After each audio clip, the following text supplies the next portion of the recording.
Good evening, meteorologist Bob here for you with a former Tropical Storm Emily update for Thursday, August 4th, 2011.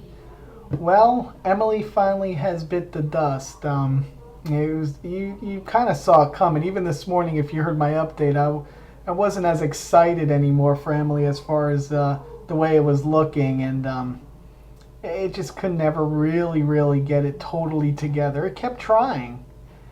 Gave it a good effort, but it is now an open wave. This was the final advisory, had the loosely center kind of right near Haiti here.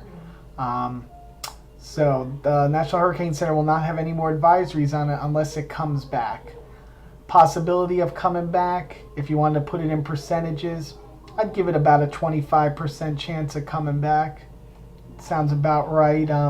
Conditions, and actually conditions are starting to get better now, which is funny. It's like, honestly, if it probably wasn't for Hispaniola here and land, it probably would have held them together enough and probably would have really come back to life. But because it was so poorly organized,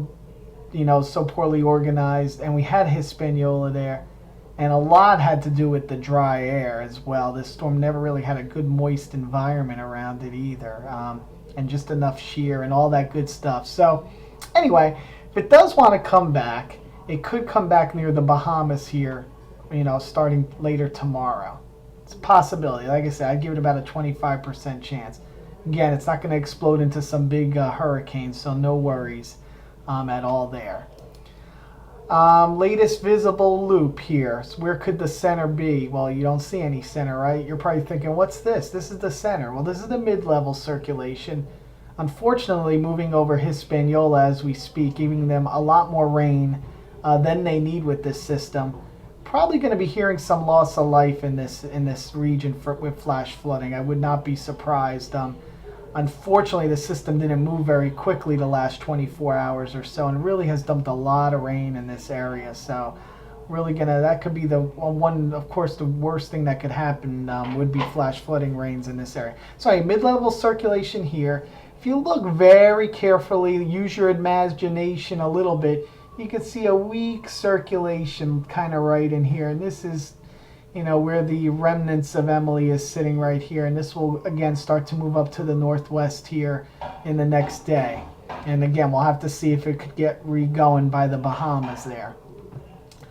Put a little color on this, and you could see, once you put color on this, it's like, where is Emily? Yep, she's gone. Again, mid-level circulation here. Again, possibly some remnant circulation back in this area, but again, you really have to use your imagination right now to see anything in this region here. Looking at the bigger picture, the water vapor loop, again, here was that little punch, that little short wave coming off the mid-Atlantic coast here, which was going to give, and still will give, Emily's remaining energy a push up to the northwest towards the Bahamas. And then we're going to wait for this other little piece of energy to come right over this ridge here and come back down this way. And eventually, whatever is left of Emily, or if it's just a wave, it's going to get sucked out, off to the northeast by the westerlies eventually. So track really, if it does regenerate, hasn't changed much. Again, could it get close to South Florida if it regenerates? Sure. What would we be looking at? Tropical storm, nothing more than that. Just enough to ruin your Sunday, really, basically, with some rain and wind if it would develop. But nothing to batten down the hatches and evacuate, or nothing crazy like that. So, again, we'll have to see. Just be aware that it's out there and Emily could come back.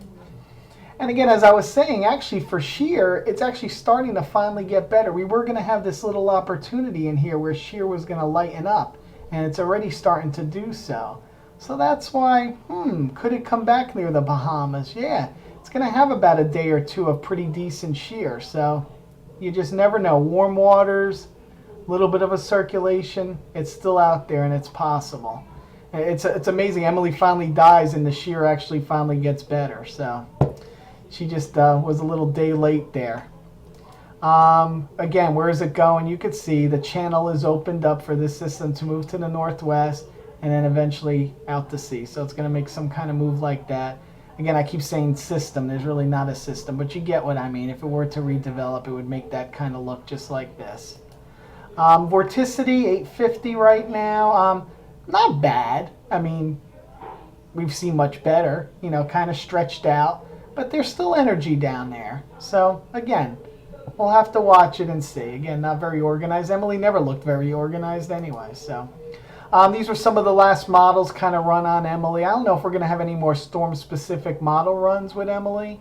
I doubt it. I think once they dissipate a system, that's going to be it for now. I'm pretty sure, but I'm not totally sure on that. But anyway, here were the last ones. And again, we saw the same kind of track. I don't have to go over this for the millionth time already. But again, if it were to reform something like this and then out, could it get close to South Florida? Yeah, it's possible. What would it be? Probably a tropical storm and so forth. So there you go. Just again, be aware that it could ruin maybe part of your weekend if it were to develop here across the Bahamas and South Florida. And again, last little intensity runs here. Everybody was in that tropical storm range, and for obvious reasons for that. Just kind of looking at the GFS, latest GFS, and the one thing, National Hurricane Center gave kudos to the Euro model. It performed very well with this system. Okay, not. And then initially they didn't think it would come all the way west. I kept telling you, yeah, it's going to move farther west, and it did. So we can't, I don't know, we can't applaud them that much on that. But, you know, the Euro and for some extent the GFS, although the GFS was kind of a late player in the game of really downplaying Emily, but the Euro downplayed Emily all along and could be right in the end. And a little bit to the GFS too. That's why they're the king of the global models. That's why we watch them, right? You know, and sometimes we wonder, why are they doing that? Because, you know, the GFS and Euro are pretty much similar, though, like I said, the GFS was kind of ramping Emily up a few days ago. But anyway, this is why. They are some of the best models we have. Anyway, the recent GFS run kind of brings Emily back a little bit near the Bahamas and then eventually out to sea. I wanted to show you this, potential of a Cape Verde type system early next week. Developing here, as you can see. We'll get the run going here. This is going to be in about probably about 72 hours or so, so about 3 to 4 days. GFS tries to spin a system up off Africa. So again, it's getting to be that time of year now. We're moving into August and going to be mid-August before you know it. And yeah, definitely going to have to start watching for these Cape Verde type systems. And things are really going to start heating up. The National NOAA just released their forecast again today, and upping the ante on the number of storms again. So we could start getting into that realm here shortly where we might see about a storm a week coming up. So, you know, get ready. Emily won't be the last one we're going to be tracking, and probably not the last one that's going to have us scratching our heads this season, right? But anyway, thanks for listening. I will probably have another tropical update for you guys tomorrow morning. Have a good evening.